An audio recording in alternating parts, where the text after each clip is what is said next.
All right, listeners, it's Ryan and Megan, and welcome to the Mental Health Mixtape, a podcast dedicated to fostering open conversations, sharing stories, and exploring a diverse range of topics related to mental health. So hold on to your seats as we sit down with some amazing guests to get their perspectives on the ever-changing landscape of mental health.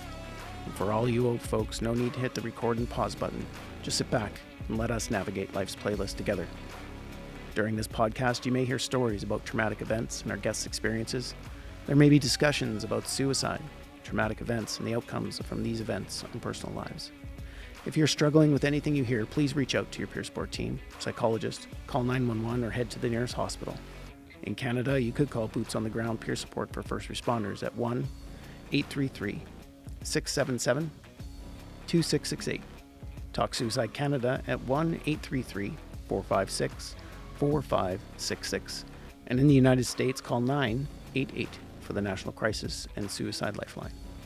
It should be noted that the information shared on this podcast is for educational and informational purposes only and should not be considered a substitute for professional medical, psychological advice, diagnosis, or treatment. Wow. Hello, how are you? Good, how are you? I'm good. For our podcast guests, we have in our office, studio, whatever we're going to call it. Yeah, studio, obviously. Something. It's not a studio. There's no sound barriers. So this should be interesting. John Grillone from... I've known John on and off for, oh gosh, how many years now? 10, 15? At least, probably longer. Yeah, probably longer. So he is working for the Calgary Police Service as a peer support sergeant still, correct? Yep. Okay.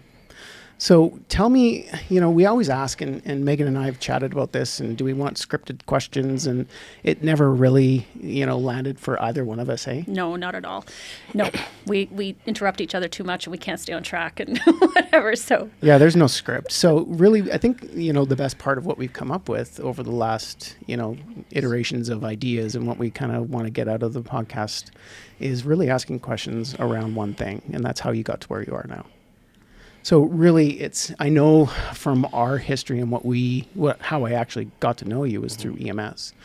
But what's that transition? How did you get to where you are now, sitting in the office today with us? You asked me to come here. So just for our listeners, John's already told us we have to pull things out. Yeah, we're gonna have to pull things out of him. But I think it's an interesting trajectory for us all. Really, I know from my story and others that we've had here is it's really kind of. It's an interesting process how we all get to where we are, and that's just really what we're really curious about. Mm-hmm. I started EMS training. I registered as a EMT, I think it was 1993. Got the first time part-time jobs around 94, and then went to the paramedic program, graduated paramedic in 96. Worked in a few rural places in Calgary. That's where we met. Yep. It was fantastic career. It was awesome working for the city of Calgary EMS, but I always wanted to join the police. Mm-hmm. But I was really shy when I did my EMT course. I struggled with shyness. Mm-hmm. When I did my practicums with my EMT, I had to do them a couple times because I was way too shy. And just the patient interaction kind of thing. Yeah, mm-hmm. way too shy. So once I squeaked by barely on the EMT, I'm like, I got to do something. So I decided to go. I should go volunteer. So looked around, I ended up volunteering at the distress center. Okay. Did that a couple years. Talking to folks gave me a lot more confidence, and it's a great experience. Worked as a paramedic with EMS, was fantastic. Mm-hmm. And then took me 8 years to finally get back to the police application process. And I've been there ever since. Love it. It's fantastic. So you transitioned out of EMS in 2005. 2005, yeah. Yeah, so when I first started, you were just on your way out. I think we worked like one or two shifts together as casual I was. Yeah. Okay, so I'm just going to have to call bullshit on something you said when you started this, which is that you were not going to have anything to say. And what were you doing here today? Like what you just shared is amazing. So you've been doing this work for 30 years. Mm-hmm. Yeah. That whole piece about shyness, like as a fellow shy person, I'm so intrigued about... because, it would be easy to say, I'm really shy, this is really uncomfortable, I'm not going to do it. And look what you've done with your career. So you obviously belong in the chair that you're in, John. So thank you very much. Yeah, I echo that. And, I think it's, I'm not an extrovert by any stretch. I'm an introvert or an ambivert, whatever you want to call it. But I do get that, I do get that kind of not, just that shyness, I guess is what it is, and how you move through that. Yeah, like, do you feel like that's something you've overcome, or do you feel like it's something you've learned to work with? I've learned to work with it. I get over it. Yeah. Yeah. Because you have a lot of, I mean, if I go to how you and I met, we've kind of met in a number of different ways, but significantly through the Suicide Awareness Conference, right? And like, that's a big thing that you've taken and you've been an ambassador for, and that's very forward facing. So how do you live with the fact that you identify yourself as having this shyness? Like, how do you do it? I think I've probably forgotten about it, just live with it now. But I was quite a bit when I was in my younger days, for sure. Yeah. Huh. So I joined CPS, did different things, worked in 5 District Patrol, started doing the investigative route, was more my interest, joined the peer support team when I was about 2 years on. A good buddy of mine who's a sergeant at the time, who's a good buddy now, got me involved and helped out with that, covered for him on the phone, did a bit of stuff. Got promoted to detective. While I'm working there, I did a secondment with him. I had no idea what the hell peer support was or what he did. Yeah. So I just, if you need me to do something, I'm happy to do it. But I had no idea what he did as a coordinator. So I did a secondment. Yeah. Spent a month, and I was like blown away at the stuff that goes on behind the scenes. So when the position came up, I moved in and been doing that for the last few years. Few years. How many years have you been doing it? 7? Probably 8. 8? Could be about 8. Yeah, because you just started a couple of years before I moved into the reintegration portfolio. So, and then we connected when Richard Grillone, really our connection got a little bit stronger when Richard Grillone came out for the First Responder Suicide Awareness Conference, and he did the micro training. Yes. Yeah, and how did you get to meet Rich to get him to come? And we're going to have Rich on the podcast, so this will be fun. It's good. You just got to get him to connect to a date. So, well, yeah, it's we've been texting back and forth a couple times to figure out a date, but and I'm just going to speak from the heart really on this one, because really without that connection in that moment with you, when I saw you that one day and you're like, you got to come. Without that, when the CPA put on the micro training the next day, without that, I don't think I'd be in the place I am today. So really in the back end, there's so much gratitude for that meaningful connection that we had that one day where you're like, just sign up. Sorry, hold on. You're saying that if John hadn't arranged for Rich to come up and do that micro training, you wouldn't have gotten connected to Rich? No. That's bananas. Holy crow. Yeah. So really that day that and I think we were working with a client together, or I had some questions about maybe something, and you're like, hey, we're doing the First Responder Suicide Awareness Conference. And one of your colleagues is presenting with one of the CPS reintegration. I think it was Lauren Kearley, who's now Svint Lassener. She's off right now, right? Yeah. And then you're like, you got to come see this guy because he's one of our keynote speakers. Come and watch them, and then you got to sign up. And you basically, I'm like, I don't know if I have time with this mindfulness stuff. Come on, John, really? And you're like, no, sign up. I harassed you. I do a lot of harassing people. Yeah. I'll tell you how that started. I was, so I'll go back like around 2011, 12. The peer support coordinator at the time organized some training, and it was a 2-day meditation course at CPS. Brought somebody in, and I signed up for it, and the weeks leading up to it, this is kind of embarrassing. I don't tell a lot of people this, but but let's tell everybody who's listening. We have like 68 listeners. So I signed up for this course, and I ran into their peer support. I'm like, hey, did you sign up for the mediation course? I'm like, what mediation course? Oh, at the peer support house. No, it's meditation. I'm like, no, it's mediation. No, it's meditation. I'm like, what the fuck does meditation? It's mediation. And I was too embarrassed to say anything, so I went through with it. And that, embarrassing. Yeah. But I did that. Some parts I really liked. Yeah. Some parts are way out there for me. Yeah. It's interesting as you say that about your own experience. I was just thinking, like, bringing meditation and meditation practices at least a decade or so ago into the police service. My assumption is that wouldn't have necessarily been something everybody was like going gangbusters for, but maybe I'm wrong. Like, it's been slow, but there's a lot more interest lately. Yeah. So when I started this position, I ended up getting introduced to a guy named Derek Liu. He teaches mindfulness. He's at his own company, and I signed up for his first 8-week MBCT course. It was hard and uncomfortable, so then I said it wasn't very good because it was a little bit hard for me. Then my wife signed up later on in the next year, and I sat with her. I'm like, okay, I don't mind it. I kept chugging along, I would try it when I needed it. Like if I'm really stressed, I try it. But of course, you need to practice it before you need it. Yeah. So then I was doing this peer support role for a while, and there's a time where it was heavy. It was super hard.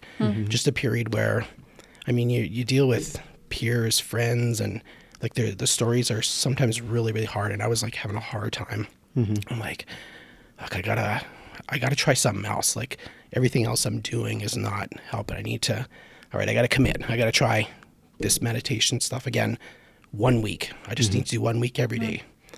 Okay, I got it. And I need to do 21 days. Then I signed up for the in-person MBCT with Derek, and I was doing that, and I was super invested in that. And then I'm like, okay, a month. And it's been 6+ years, haven't missed a day. It's been a regular practice. And that for me has been the biggest, it's been amazing. I wish I knew that in the medic days. Like I just look back sometimes, it's a game changer. It's a life changer. What is meditation like for you? Sorry, Ryan. Yeah, no. Like what kind of meditation do you practice, or what does it look like? Anything. I don't have a real strict practice. I just do whatever I feel like. Sometimes I'll do something before I go to bed. Sometimes I'll wake up in the morning, go to the bathroom, go back to bed, lie down, do meditation. Sometimes I try to do the mindful walking. Sometimes just middle of the day. Like I don't have a real. Sometimes a few times a day. Yeah, it's been a huge changer. Like it's. Yeah. Well, yeah. I guess that's what I'm just sort of really struck by is that it sounds like it's not a nice to do. It's like a need to do for you in order to keep taking care of yourself. It's a need to do. Yeah. So I was looking to see, I'm like, hey, I wonder if, cops, I heard about Rich, phone him. I can't remember how many years ago it was, talk to him. Like, I wonder maybe, and then learned about that, the peer resiliency coach training. Yeah. I'm like, yeah, I'll try this. And that's the year I'd asked him, hey, will you come talk at the suicide conference? I wanted to try to find opportunities to try to plant seeds at CPS. And did the resiliency course. I know you did it too. It was fantastic. Yeah. We went back a couple years later and did the weekend resiliency immersion. Yeah. Yeah. Because you did that after when we went down to Oregon together with the group. That was after you did your 10-week coach. Yeah, I did coach that training, and then we did that together. And then I did my coach training through Rich and his organization, which And, I just want to touch on something for me, really that moment where we went and did the micro training at the Calgary Police Association building. My wife came, Tracy came, and it was, after that, it was all in. Like I literally had the chips on the table and pushed all in. And I'm much the same as you. It took a little bit of the science. It took a little bit of somebody who's got that badass kind of like, let's make this happen for human performance. Let's teach you a little bit about what the impacts are of your job. And then here's, it's like the problem solution thing that we've talked about. And I've pushed all in every day. I haven't missed a day. Well, maybe I missed a day, but my practice is pretty steady in the morning for 30 minutes. And then it's just mindful awareness throughout the day. And I agree. And without that, I don't know. I don't know where I'd be. Damn, kids. I feel like as the mental health professional, in quotes, I should probably up my game here. Well, I think that's why I appreciated the way Rich presented it. It's all about human performance and how we can move through spaces of trauma and, negative experiences, perceived, obviously, and then, of course, the trauma, the actual things that we see. Yeah. And move through that space to neutral buoyancy. That's his phrase. And I appreciate that because, the landscape and the trajectory of my career, and probably yours too, John, really wasn't, it was up and down. It was all over the place until I really embraced that. For sure. Absolutely. Because Ryan and I have talked about this, and I'm not sure if you and I have, John, but like I firmly believe that anybody who's doing this kind of work and sort of whatever angle you're coming at it, meaning helping the other humans and inherently being exposed to traumatic events, like I really believe you have to have a philosophy, and philosophy in the sense of its most basic definition, which is a way to understand, right? A way to understand life, a way to understand what's happening around us, right? And it sounds like for both of you, there's something about what you found in mindfulness that helps you have that. Is that for sure? Yeah. For sure. Yeah, and I think it's, I think what it's allowed me to do, and I'm not going to speak for you, but I think we've chatted enough to know, it's allowed me the opportunity to at least challenge and bring awareness to the things that I didn't know I had going on inside. Right. And then figure out a really productive way instead of a destructive way to move through that space to the other side. And then all of a sudden it changes because now I have the awareness that if I do need something extra, I'm like more willing to go into that and go to that next step if I do need more supports. Does that echo with you? Yeah. That's it? Yeah? Yeah. So, I love this. Well, let me Pull it out ask of you. them. Yeah. Well, okay, sure. I don't mind. Why did you get into emergency services in the first place? Like 30 years ago, what drew you to this? Oh my God, what excuse did I give at the time I got hired? I don't know. I wanted to help people, that sort of thing. I mean, I'm pretty sure that's what my answer was back then. I think it still is. Yeah. I think a lot of the time, I think back, I've been thinking a lot over the years since you guys asked me to do this, and I just remember one thing that comes to mind is doing EMS, and especially the first few years of CPS, like just needing that next hit of adrenaline, that next, like I just want one more call. I know it's 5 o'clock, it's almost shift change. Just give me one more call, give me one more hit, give me one more. It's funny thinking back to just need another rush. I need another. Yeah. When did that change, or did it? It changed, yeah. After, I don't know, I got you get older and hopefully a little wiser. 5 to 8 years, somewhere in there? Yeah, a couple days ago maybe. No, after like 3 or 4 years with CPS, I think I started to relax a bit more. Yeah, no, I think, I didn't even know I wanted to do this. I was actually heading down the pathway of working for a fire service and applied there, and this tended to just kind of be where the trajectory kept on pointing me, which was pretty fascinating. And then I'm like, oh, okay, well, this is pretty good too, I guess. And then, okay, let's do this.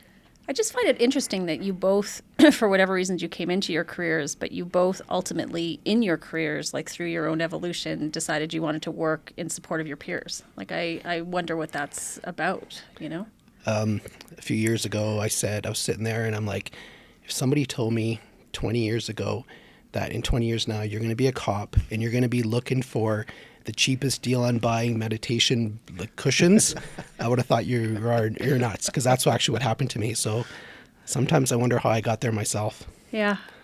Well, I think, for me, it was seeing that, and, I don't even know if it was seeing people suffer. It was just wanting to actually truly lean in to help, because I think there was nothing in medic school for you. I think we had 1 hour, 30-minute presentation, 1 page in our document about critical and stress management, and that was it. And, I saw colleagues and partners and people, go to these calls again and again, and you could see the change in them. And I'm like, there's got to be something different. There's got to be something we can do from a colleague peer speed and peer sport, and Brent Thorkelson and everybody that started the peer sport team with EMS back in the city of Calgary days, and Catherine Hood. I don't know if you remember Catherine, but, that was the one thing that I'm like, well, maybe that's where I can go. And then it's just kind of snowballed since then. Because you didn't have anything to do with peer sport with the city of Calgary, did you? No. Yeah. No. It was more on the CPS side. CPS side. Okay. And so what does it look like for you in CPS as a peer supporter? Like, are you kind of 24/7, someone calls out, you go, or what's the setup? There's somebody that's available 24 hours a day. We have a 24-hour number. Someone has the phone. There's about 75-ish peer supporters, sworn civilian, different ranks. There's people that like to be heavily involved, that like to answer the phone, do debriefs, respond for critical incidents. There's people that just want to be on the list and be someone they can call. So there's a wide range. And so what do you like to do most in that? I'm the coordinator, so I do everything. You do it all? Yeah, I do a little bit of anything, whatever's needed. I like connecting people with other peer supporters. I get to, I think I have the best job because I get to see real small bits of what different people are doing for each other. Like, man, the people that I work with do such amazing stuff for each other, which nobody knows about. Like, it's so quiet. It restores my faith in humanity. I wish more of these stories that came out. It'd be fantastic. I think that's such an interesting point, right? Like, I think about this too, because a very, very common refrain I hear from the people I work with in my role is like, I don't want to burden anyone. I don't, like this concern, a little bit concern about how am I going to be perceived, but more so because that stigma piece is getting better over time, but it's oftentimes like, I know that everybody else has so much on their plates, I don't want to da-da-da, right? And what I try to help people to understand or to see or even be willing to consider is that, like, there's so much honor that comes. Like, if somebody reaches out to me, especially a colleague or a peer, and is like, I need help, there's so much honor embedded in that. Like, it's the furthest thing away from a burden. And I can imagine for you, like seeing that over and over again, that is the kind of stuff that does keep us like, okay, there's some reason to be optimistic about the human race, right? Absolutely. Yeah. Do you have a story that like particularly stands out for you? I have so many. I'll see if something comes to mind. Okay. Put me on the spot so I don't... Yeah. No, that's okay. I just think those nuggets are just so important for us to hold on to, you know? Like, yeah, and I think celebrating those, or at least sharing them when you can, I think really brings to mind and shows people that there are others that care. You know, peer support is peer support. It is peer driven. It should be, right? And that's where I think, you know, everybody can learn just a little bit. Like, it doesn't need to be a large official briefing or, you know, gathering. It can just be, you know, one of the best examples I have is working on New Year's Eve. Obviously, you know, we worked on D shift. It seemed to be Christmas Day, Christmas Eve, or New Year's Day, New Year's Eve is just the way the rotation worked throughout the calendar. And one of our medics on the street at the Foothills Hospital dropped little bags of cookies on everybody's dash on 2 spots and said, "Merry Christmas, Happy New Year. They're gluten-free. Enjoy." Right? And, you know, they didn't need to. Yeah. But even just those little acts of kindness and connection can really be instrumental in somebody's pathway to whatever they're experiencing. And, you know, I don't know if that lands with you or that's what you've seen, because you've seen 2 different professions, really. Is there any common things or glaring differences between the two when it comes to how your peers or peer support actually works, or what you've seen or experienced? Do you know what I mean? Yeah, the cops are way better at taking care of each other than the medics were. Really? Yeah, that Hands tracks. down. Why do you think that is? Don't know. I was shocked when I first started. The stuff that they would do. Like, I remember when Michael Starker was killed. Been on a couple of years. Yeah. I went to my boss and said, "Hey, can I take the day off for the funeral?" And he, ripped up the sheet, just rearranged things for me. Like, it was not even a question. I'm like, really? I'm like, I have buddies that aren't getting a vacation day to go to the funeral. It was just so different. Or just things, I know we've talked about it sometimes, you know, there's been incidents where, you know, something horrific happens and the sergeant will say, "Go home." "No, I'm good. "Nah, go home, go with your family. I'll check with you tomorrow." Like, and then EMS are like, "Hey, you need to go change your shirt. You got blood on it because there's a tango waiting for you." It's so different. Yeah, that is wild. Yeah, I'm not here to bash because I loved my time at EMS. I absolutely loved it. and then neither am I. I just think there's always not better, not worse. There's just a different way that we can approach things that I think can be fundamentally more supportive for the people that work for an organization or work for us. And that willingness to step in as a leader at times can be instrumental in actually shifting the perception of what's occurring for that person. And I've seen that in the work that I do with reintegration too, right?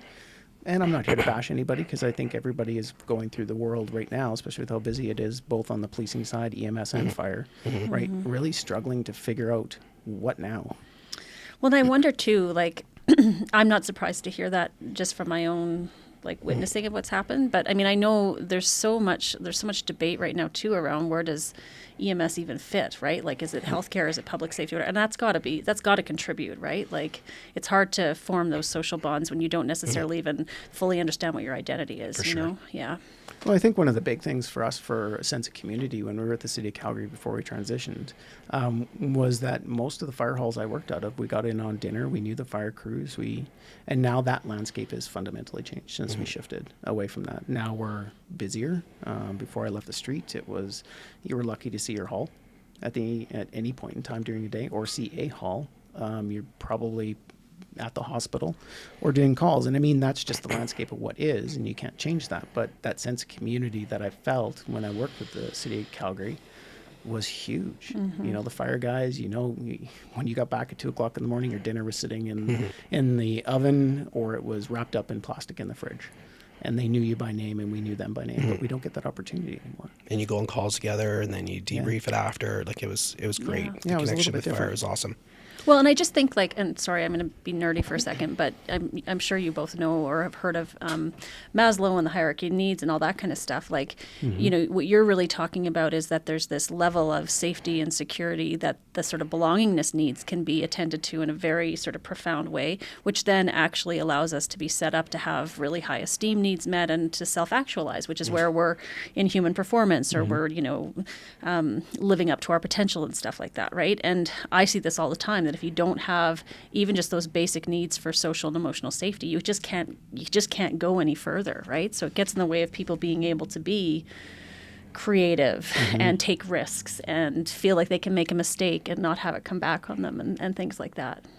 Well, I think it even goes back even to the first level of Maslow's hierarchy, like food, water, shelter. Yeah, right. I know when I left the street from doing the emerge work before I moved into the more of the mental health support side, there's times where, it was so busy, you literally did not have time to eat because you were being asked to move out of the hospital if you doubled up or you took over patient care or, insert whatever. But there was times where I know people didn't eat and all they survived on was water from the hospital or coffee. Right. So if we can't even meet the basic needs on the first level, safety is another thing. Medics, we rely on our policing partners to help us be safe. I've walked in, and probably you have too, as far as a medic is concerned, onto calls where you're like, okay, I shouldn't be in here. Right? So it's really hard when I look at that. Like if we can just provide people with a small break or an opportunity to fuel the system, what would change? I don't know. That's an open-ended question. No, but it's cool to hear that that's what you see in your law enforcement role, is that people are showing up for each other in these really, really important ways. For sure. Yeah. What other, I just want to go back to that mindfulness practice piece. I know when we went down and spent that time in Oregon with Rich and doing the resiliency immersion training, that was your second time doing it or third? I'd been down twice for the peer coaching, and then that was the third time was when I did the resilience coaching, the resilience training. I've been down to 2 resiliency immersions, so 2 RITs, and then the coaching I didn't do because I did it over COVID, so we didn't do that. And then I went down and helped Rich teach one last March. What did you get out of it the second time or the third time? Did you change or see anything different?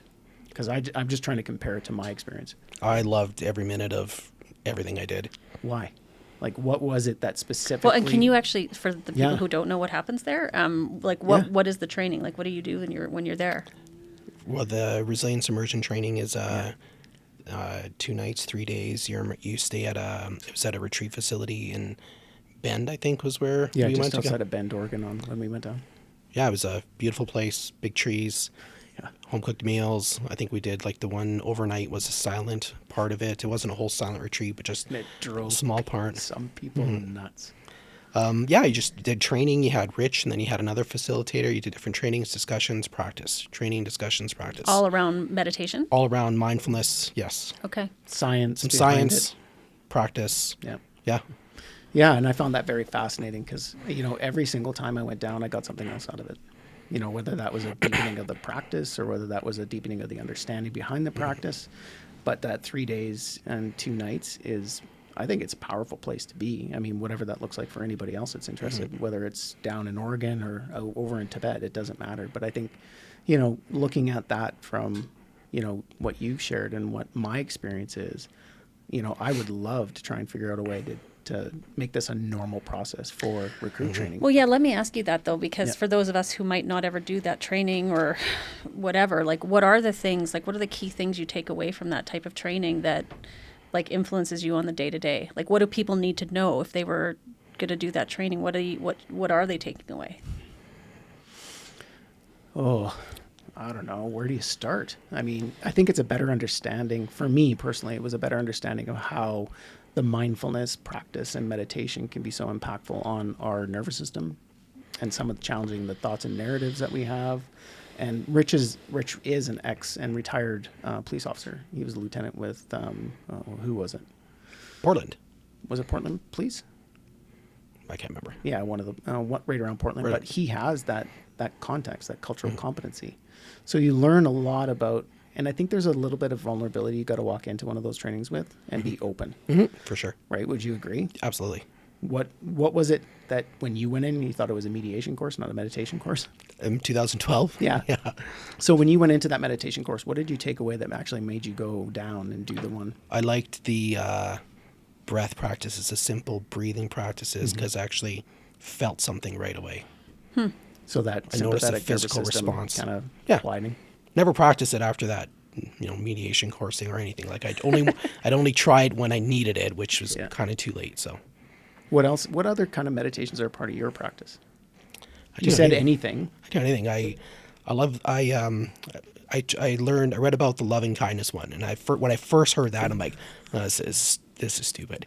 And then I started reading about it. I'm like, well, there's actually research like this stuff actually changes things in your brain. All right, I'll try. And I try. I'm like, oh, I actually don't mind it. So I do that. I do quite a bit of that.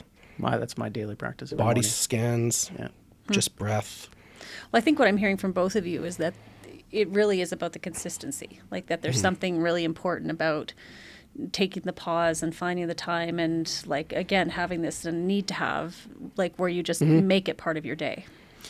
Yeah, there's no options. I think, what I took away from the training, and I mean, it's called a resiliency immersion training, and it is immersive. When you go down there, you're in beautiful nature. So we do nature walks and quiet meditations, and it's just developing your own practice, and they kind of throw everything at you. So here's breath, and here's, body scan meditation, and here's how you do this, and here's the science behind this. And then you go and practice it, and you come back and do it again and again. Mindful eating, the quiet that was funny. Okay, everybody, when you leave the dojo today, what we're going to do is we're not going to talk Until tomorrow morning. And I can't remember which one of the participants, but they walked out probably 5 minutes after that, and they're like, "Fuck this, I can't do it." Oh, really? Yeah, Did they can't- leave? No, they stayed, but they were like, "I can't do 12 hours of not talking." Oh, wow. Because we went straight from the training dojo, is what Rich Yeah. calls it, straight for a meal, Huh. And no talking. and no talking at the meal. Yeah, that would be tough for sure. That's an adjustment. It's like, how do you pass the salt? Ask for the salt when you're Yeah, sitting yeah. at a table and nobody's, like, you're supposed to be very mindful of your, it's like, Yeah. But that's beautiful, though, right? Like an intentional way of just shutting the hell up for a while, which we don't do a whole lot of, right? And I guess the part of that is just learning to be comfortable with what's happening inside of yourself, or Yeah. at least just showing up for it, even if you're not comfortable. Oh yeah, and I think that not being comfortable is the point. And how do you sit in discomfort? And that was day 2. That was the second evening that it was, right? I can't remember now. Yeah, I think it was the second night. But I mean, what was your experience with that silence? I know you and I were smiling at each other, across the table with that one person going, "Fuck this, I can't do it." I didn't mind the not talking. I had one of the therapists from Psych came, and I did say something to her in the kitchen because I was really worried. What if she hates this? I'm like, "Hey, Marnie, you okay with this? Like that's all I needed to know." Like, Yeah. because I'm like, I don't want the therapist being pissed off. Like, what did I sign them up for? And so I did say something in the kitchen to her for sure. Oh, man. But And was she? no, she was good with it. She Yeah. was good. Yeah. So I just needed that validation to relax. So what do you think it would have been like if you hadn't asked her that? Like, would you have been distracted by that the whole Totally, time? probably. Yeah. Yeah. But I think that's, what I took out of that training is actually just what I said, is being uncomfortable because of the discomfort, right? When you're sitting in silence and you can't communicate via verbal, how do you communicate that? And that's uncomfortable. You got to figure that out, and then being okay with being uncomfortable, and then working through that, and then acceptance and all the other things that you talk about in a meditation or mindfulness practice. So, I mean, yeah, it's good to hear that, I thought loving kindness meditations were a bunch of hogwash, but it's my practice every day. Has that or did that influence how you're a police officer, and while you're doing peer support coordination and what have you, John, for you specifically, like when you were still responding to calls, etc., like does that kind of loving kindness perspective influence how you interact with people that you're arresting? Yeah, I think it reminds you that, everybody's got a story, and you don't know where their bathtub is at, how they got to where they are right now. Just give them a little extra compassion, because you don't know. No. Everybody's got a story. Now, you mentioned the research behind loving kindness. Which one are you referring to? Is that the unconscious bias one? No, the changes in the brain. Yeah, the physical changes. That's what I'm like, oh, okay, I'll try it. If this is real and it's not fluff, I'll try it. Yeah. But obviously you don't keep doing it because you try. You keep doing it because It works. feel good. Yeah, it works. Well, I mean, yeah, like, you know, I've always, I think partly why I like this work so much is because there's so much overlap, I think, in my humble opinion, between what we do in psychology and mental health and then what you folks do as paramedics and police officers, right? So like, you know, slightly different language. We're always trained with our clients to find the point of empathy. And that's exactly the thing. It's like you only know a portion of what goes on for this person through what you're seeing in their behavior, or, you know, any particular interaction you have with them. There's a whole lot else that's going on underneath the scene, right? And that's what that loving kindness sounds like to me, is people have a story, you know, probably people have been making adaptations and accommodations in their life to try to survive whatever it is happening for them in their lives. And yeah, sometimes that brings people to these absolute worst moments, you know. It helps us, I think, to find more unity than disconnection more than anything. It helps us not be so quick to judge a person by their behavior. Yes. You know, realizing there's a lot of stuff to what led to that behavior, and they're a human being. But yeah, There's somebody's son, there's somebody's father, brother, sister. and this is just a behavior. It's not who they are. It's just Yeah, that's right. That's right. And that's a powerful place to be at or get to. And I would say maybe not all of us, I mean, I can speak for me in the first part of my career, I wasn't there. I wasn't there either. Right? Like, I don't know if that's your shared experience. You know, you'd walk down and do a call in the downtown, and you'd be like, oh, for fuck's sakes. Right? Super judgy. Again, super judgy. Yeah, and that affected patient care for me in some instances. Like, I wasn't very compassionate. I didn't want to talk to you, right? I just did what I needed to do to get you to a hospital so that we could move on to the next call. But I think that opportunity to lean into a story or at least challenge the judgment is what I'm taking out of the practice, right? Especially loving kindness. From, I think it was, I'd love to find the research, but I heard one of the research is that if you practice loving kindness meditation for 10 minutes per day or 10 minutes 3 times a week, I can't remember, it shifts unconscious bias for up to 24 hours.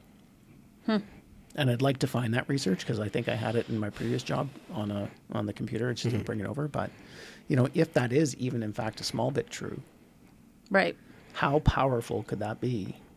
Because it is a more advanced, would you say it's a more advanced meditation practice? Yeah, you just got to be a little more open to it. Yeah. I guess if Yeah. you want to call that advanced. It's not difficult. It's No. It's just your willingness to step your willingness. Well, that's what I was just thinking. Like, yeah, it may not be difficult, but you do have to come to a place of even being willing to consider that, you know, the people that you're dealing with out there have a story to tell, or you know, underneath, I think of it this way, which is that, you know, underneath any behavior, there's going to be a suite of emotional reactions of whatever nature.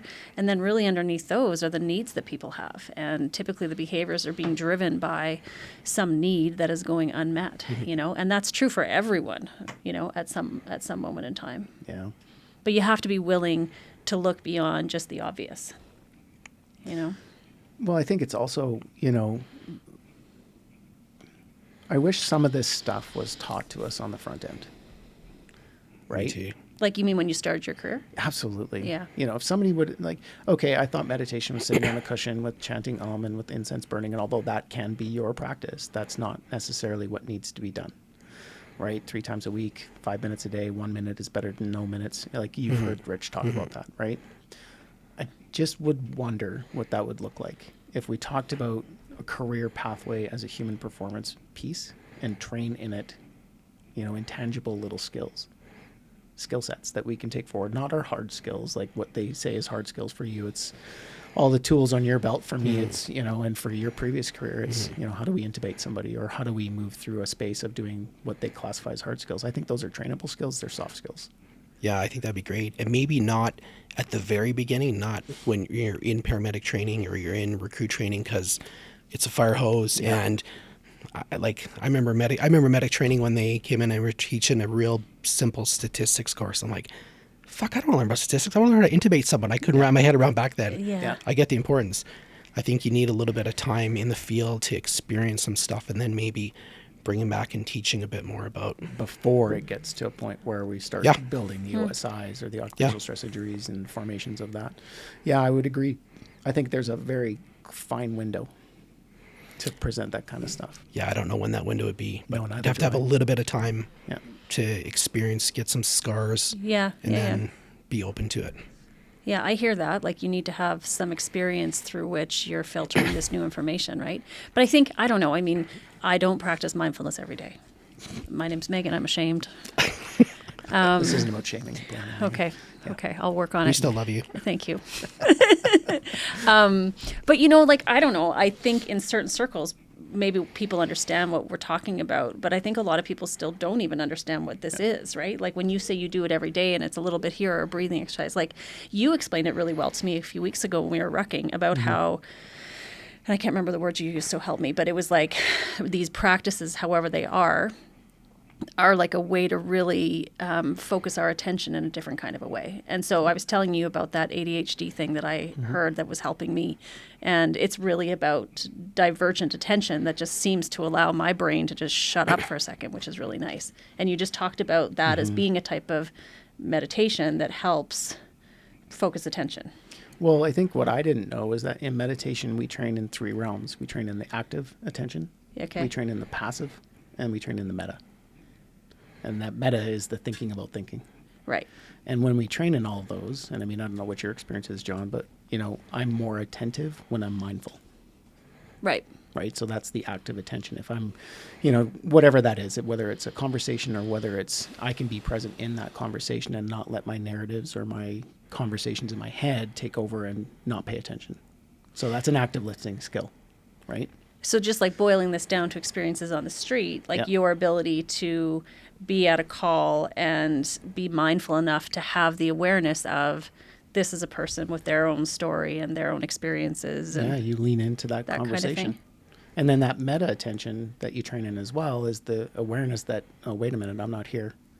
I'm not in this conversation, or I'm not with that patient, or I'm not, if there's a complainant that the policing are dealing with. It's just training in those 3 aspects. And if we kind of just look at it from that piece, all of those pieces are important in the roles that we do, right? Whether you're a police officer going to a complaint on the street, a motor vehicle accident, or increase the threat level on that one, or a paramedic in a high acuity situation. If I'm not listening actively to something and I'm distracted by where I'm at, what am I missing? Or is the conversation? So there's the performance piece that I think I'm getting to, is that when you train in mindfulness and meditation, you have the opportunity to build all 3 of those skills. What are your thoughts on that, Joe? Yeah, makes sense to me. What about from a policing lens? I can only speak for me. I just think it impacts the way that I show up in the world, at work, at home, the way I experience things, good, bad, ugly. It helps with that. It doesn't make everything blissful. Of course, that's not, but gets you a little more being okay with the uncomfortable or the yuckiness, because it's gonna pass. You can do things to try to get out of that or to work towards getting better. Yeah, it's just, I don't know. It's hard to articulate. I think that's it. I mean, for me, if I had to sort of operationalize it, I know, like, I'm kind of doing better in terms of that mindfulness piece when I can catch myself where I'm living. For me, it's typically living in the future about what could happen, what might happen, right? And being able to recognize that that's happening and go, yeah, but is it happening right now? And can you just come back to here, right? And, if loosely we agree that generally speaking, when people are struggling with depression, it's because they're replaying and ruminating on the regrets of the past. And for the little anxious gophers like me, it's about living in the future, right? And then, you're not present and necessarily mindful to what's actually happening in the moment. Yeah. You mentioned something, John, that it allows you to show up at work and at home. What did that look like before your practice? Because I know what it looked like for me, and probably similar in some ways, but, were you always present at home after your job on the street when you came home? And how did the meditation practice or the entire practice really impact that at home? I think it just makes you more present to everything. Like, even past EMS life and earlier days of police, like it's ups and downs, right? Like a lot of time, like I said, it's looking for that extra hit of adrenaline. I need something need to find extra shifts. I need to do more because I want that rush.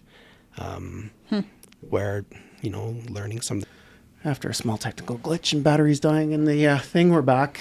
Yes. Apologies, but hopefully we can splice some things out. What were we talking about? Oh, the home life. The home life. Yeah.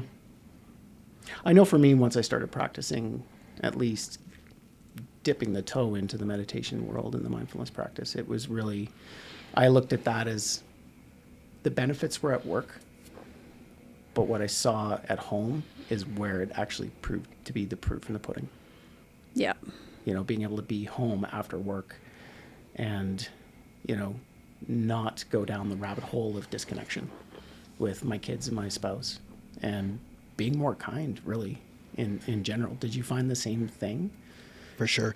The rabbit hole I went down is that you do for a while, and then you start really feeling better and different and more aware, and then you try to convince your partner they should do that, and then you piss them off because you're like, shut up already, I don't really.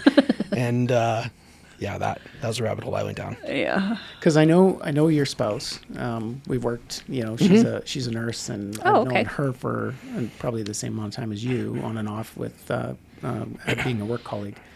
How long did it take for her to get to a place where she practices? Because I know she's done some. She's gone on and off. Has she? On and off.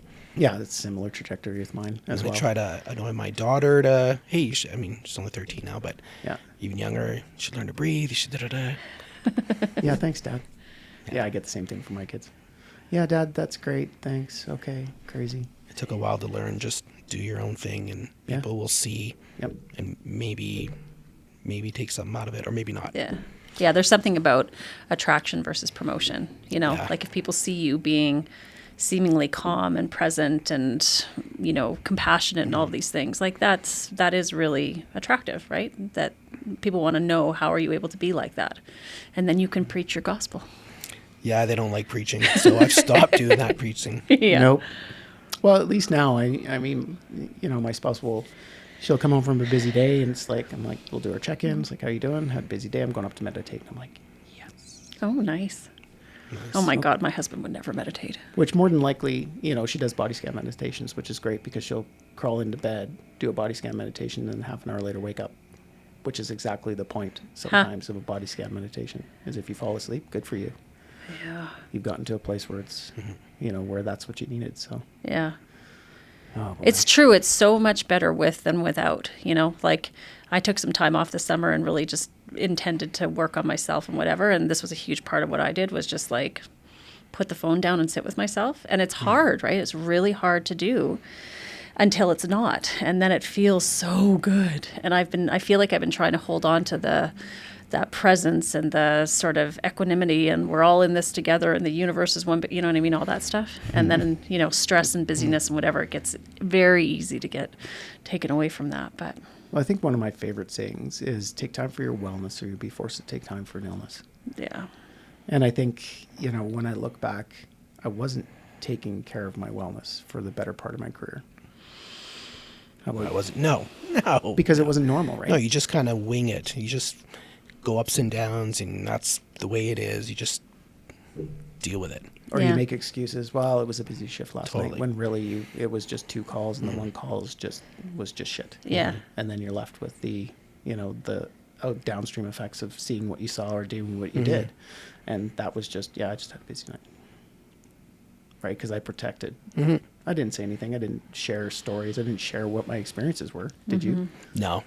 What's the point? People always ask you, what's the grossest thing you've seen? Oh, and God. I would just give... We're not asking you that, by the way. No, I would always, historically, I always just would tell like a silly story, like a real, something funny, silly, that had nothing to do with gore. Did you have anybody that really pressed the point? I could never remember it anyways, so I Selective try not amnesia. to. Yeah, I think so. Yeah, right. Yeah. Well, yeah, it's functional at least, hey? Well, I mean, that's I think one of our biggest fears, you know, that maybe, I mean, for me, it was the same thing. If you go out to a place where you don't know people. Oh, like someone's going to ask you that question? Yeah. People always ask you that. Every Meet them at single a party, or what's the grossest thing you've seen? What's the worst thing you've ever seen? I find, and that still happens, hey? Does that still happen to you today? Yeah. I find that really remarkable in today's day and age, because it's so intrusive, right? Like, I guess people don't understand. They don't understand that that's like, hey, tell me about one of the worst things that's ever happened to you, as a party story or something, right? Yeah. Yeah, and I don't think it's malicious. I think it's just really curiosity. Like, you've been doing this for how long? You must have seen a lot of stuff. And you're like, yeah, I have. What's the worst thing you've ever seen? It's the next natural progression of that conversation. Of course. Or what do you do for a living? And I'm like,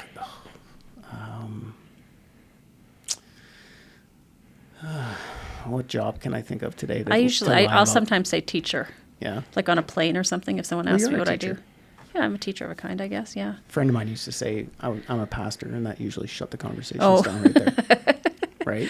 Totally. It's Yeah. like, oh, what do you do for a living? I'm a pastor of a church. Do you want to chat? No, I'm good. Thanks. I'm just going to head over here. Yeah. Because is that the typical next question? If you say you're a paramedic, Yeah. you say you're a cop, it's like, oh, what's the worst thing you've ever seen? I mean, for me, it was. I haven't got that kind of thing in years. I mean, Well, you've been off. I haven't been on frontline for a long time, and it's not like I'm going to parties meeting new people. Like I don't. Yeah, well, I think I'm at the That's a good point. point in my life where it's like most of the people Pretty that old. know me already Yeah. have gone through that, and me looking at them going, no, I'm not going there. I decided over the holidays, I'm like, I feel like it would be great if somebody would open up a nightclub that opened at 4 p.m. So like me, I love to dance. Whatever. I could go at like 6 o'clock, dance to 90s hits, shut and then it by down like by 7:38, I can go home. Wouldn't that be great? Anyone? Maybe a little earlier. Maybe a little earlier? I'm okay with the day drinks. Okay, like 2 o'clock? Yeah, I'll have the bourbon at. The Ship and 4 Anchor just o'clock needs and- to open up down the Yeah. road at or a little bit earlier and Yeah. have a dance floor. One or two. This is what I'm talking about. Like, let's 2 to 7. This is perfect middle-aged hours. Middle-aged hours, yeah. Okay, anyways. Well, the other thing too is we were thinking about a bunch of us were talking about doing a tri-services daycare, open 24 hours a day. That's 7 days a week brilliant. That would be for brilliant. police, fire, EMS, call takers, anybody within public service to say, Yeah. well, if you're working an odd shift, just drop your kid off at this licensed childcare that's staffed by volunteers that are paramedics or police officers or firefighters. All of us are certified, and it's central drop-off, anytime pickup. That's super smart. Nobody ever picked it up? It's expensive. Yeah. Okay, anyways, John, back to you. Sorry, I yeah. want to know, how did you get involved with the First Responder Suicide Awareness Conference? Like, how did that all start? It was around 2012 or so. Is it that long ago, hey? No, I went to the States. Well, the peer support coordinator asked me, hey, you want to take this workshop? And it was this law enforcement suicide course. It was a 2-day workshop in Albany, New York. I went, all right, didn't know what to expect. I went there, and it was 2 days of presentations. Like, you sit around the table, and like people telling their stories. I'm like, holy shit, like this is crazy. People actually, I was blown away. I'm like, wow, it'd be cool if we did this somehow here. So I ended up in this role, and my boss at the time, Nadine, which I knew. Nadine Wagner? Yeah, she was my boss, and she's Oh. like, hey, I saw this bulletin in Chestermere of World Suicide Prevention Day, September 10th. You should send something out for peer support. Send out some info. I'm like, yeah, good idea. And then a few coffee meetings with the dean and lots of just brainstorming and espresso. We're like, wonder if anybody would come, and if we held something, like, would people come? I don't know. So we threw something together, kind of half-assed, with about 3-week notice. Did it at West Winds. Called out the first one. Had Dr. Zanussi, psychiatrist we get every year. Had Jimmy Delitowitz, a peer support member, tell a story of losing members of suicide, and had a panel. And it was fantastic. It was about 100 people came, different organizations. And the thing that stood out the most for me is that a couple people in there who were actively struggling, who made it in there, ended up doing something about it after. So I was like, holy shit, this is crazy. So Diana was there with Legacy, and then we, partnered with her, like, how can we do this again, bigger, better? Then the next year turned into at the Center Street Church, had the big event. And I can't remember if you talked at the first year at the church or the second, but we asked you to end it off with post-traumatic growth, because we wanted to end off on a positive. Yes. I feel like it was the first. I think it was the first year at the church. I know. So I don't remember what I talked about, but I hope it landed okay. I tend to dissociate on these things. But I know I talked with Tyler. Pelkey was there. Yeah. And I'm trying to remember who else spoke that day. Was Kevin Hines there? The fella who survived the Golden Gate Bridge? Yes, he was there. Yeah, so that was the first That big was the one first at the year. church. Yeah. So partner with EMS, Fire, Yeah. RCMP, Yeah. Corrections, SEMA. And that would have been like, what, 17? Something like that? 16, 17? I think 16. Something like that, think. yeah.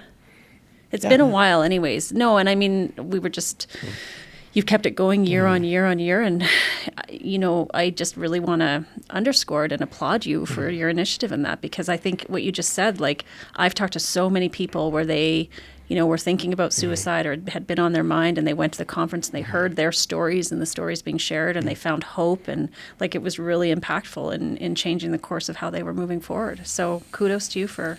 It would have died off if it wasn't for Diana at Legacy. So thank God for her that. And is it still a partnership between Legacy and CPS? Yeah, it's we You help- host it together or Yeah. whatever? Yeah. and the other first responder agencies help out a bit. Yeah, that's amazing. How many people did you have at it this year? We had 780 registered. Wow. Yeah, and then Between Calgary and Edmonton? no, just Calgary. Oh, just Calgary? That's Edmonton incredible. has one. They have a little bit smaller facility, 400. It's over 1,000. Yeah, they're completely different speakers and stuff. And That's amazing. yeah, so if you have ideas for next year, Yeah. you know, if you have speaker ideas, let me know. Ryan Collier would I have come a and couple. speak, I'm sure. Yeah, well, we'll chat about that. That's the same conversation that John had coming in here. Why me? Well, Just talking about the suicide piece.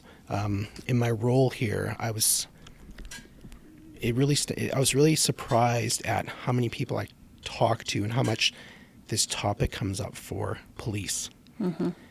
And so we were talking to psych, and we're like, hey, let's see if is there any training. I know ASSIST is a gold standard in suicide, whatever, suicide awareness, suicide prevention. We were looking, is there anything that's inward facing? So we ended up purchasing a presentation, then building our own internal course. So we have a 1-day internal course.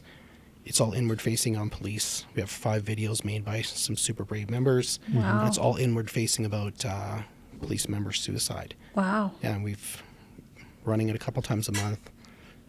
Well attended. Yeah, well attended. Feedback's really good. Heavy day for sure. Yeah. It's done with a peer support member and a clinician. Yeah.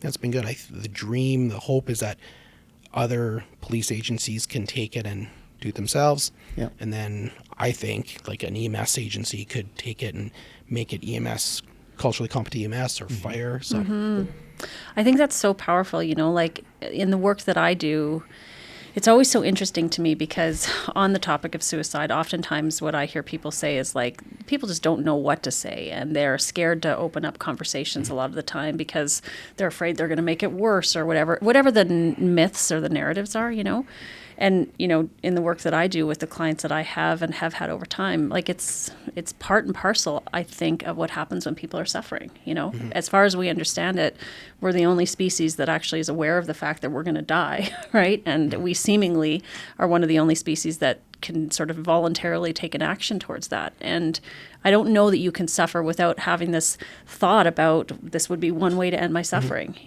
So I think that's amazing. So that permission giving of people sharing their stories and then what that does for other people who are also struggling, that's such a gift. Well, it's shining a light in the darkness. Yeah. The more we talk about it, the more I think it brings it up to, at least to the surface. We don't talk about suicide really much in EMS at all, about members that have suicided, right? Or struggling with suicide or suicidal ideation. We'll clinicalize it as paramedics. We're like, no, I'm good, good or fine, and I know that there is a lot of people still suffering out there, and if you are suffering, then please reach out to somebody and get some help. And the fact that you took a program and made it inward facing, I think is just, it's powerful. It can't be looked at in any other way, because I think we all need to do that in some way, shape, or form, regardless of the profession or the uniforms we wear. It needs to be inward facing and talk about it openly. And I think when we talk about those things openly, that light gets shined on it, and maybe, just maybe, less and less happen. That's my hope in all of that for you. Me too. It's real easy to, when it's outward facing, call for service. But it's really easy what you have to do, right? But it's a lot harder when it's your buddy, your peer, someone you know. Because I know that's what you guys do. That's the peer support line. I know you've had those phone calls where you've had them phone in and say, hey, I've had them too. And, now what? We've got to take a look, I think, at it in a different way. And I applaud the fact, like I said, it's inward facing. I'd love to see something for that for all uniform services. I think it's doable for sure. Yeah. Well, It's super cool seeing people that tell you their story of like, hey, this is where I was X number of time ago. This is my plan. This is how close I came. And then seeing it now, we're like, holy shit, you would never know. Like, it's amazing.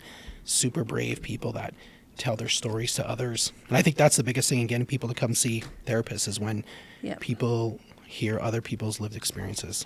without question. I mean, I, in my lane, can talk about it. I can, theorize about it. I can provide data and evidence, but it's just not as potent as somebody who's saying, I was there and this is what I did and this is how I came back from it. Like, there's just nothing as potent as that, You are very much a still waters run deep kind of guy, hey? Like, you get talking and it's like, how have you been sitting on this for like the hour we've been together? I admire the depth of character you have, and I admire your leadership. Like, you're not a drum beater by any stretch, but I'd like to beat your drum for you. You're doing amazing things. Like, that's incredible. You're very kind. Thank you. Yeah, it's true. Humility is one of the things I've learned about you, John, and your ability to connect in meaningful ways with a number of people. I mean, you and Diana and the whole first responder suicide, 735 people in Calgary, another however many up in Edmonton. I mean, that takes a little bit of coordination. I know that one year, I think it was the one when Rich came, we came up for a meeting at CPS with you and Diana on some of the planning pieces, and that's almost a full-time job. So, yeah. I mean, I know when I asked you, you were kind of reluctant, and you're like, I need to think about it. And why me? I think you asked me, like, why me? I got nothing to say. And I thought of every excuse I could give you to back out today. I'm like, just give me something. Yeah, give me the cold something. weather. I know the email you sent me. I yesterday. emailed Are you. we still on? I'm like, absolutely. Yeah, and I didn't even respond to him. Like, shit. He was hoping that the cold weather would probably. I was be hoping. canceled. Yeah, well, if we had any sense in our head, for those of you listening who are not here with us in Calgary, what is it, minus 35 right now? Yeah, minus 46 with wind chill or something like that. God. Yeah, John, you're one of these folks who I just know is out there doing really tremendous work, but you'd never know it. And I just think that's such a commendable, incredible thing about you. I really do admire that about you. So from me, thanks for taking a chance. Yeah. I know it wasn't comfortable. Thanks I had for to do forcing some me here, Ryan. Convincing you. But I think it's a story that, I think I say it with most of the people we've interviewed so far, is that your story is important.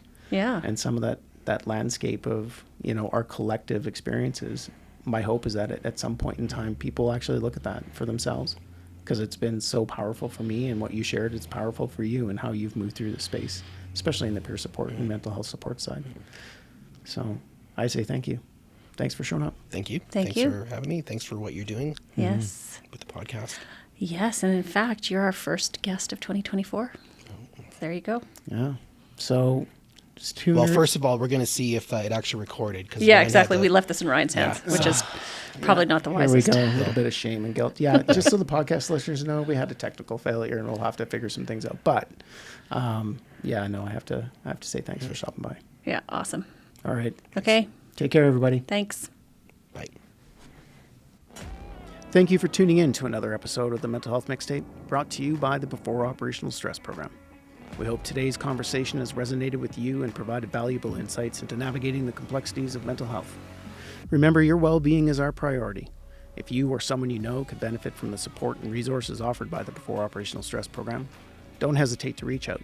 Take that first step towards a healthier, more resilient you.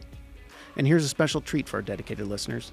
A 15% discount waits for you when you sign up through the code provided in the show notes. Investing in your mental health has never been more accessible. We appreciate your continued support and commitment to breaking the stigma surrounding mental health.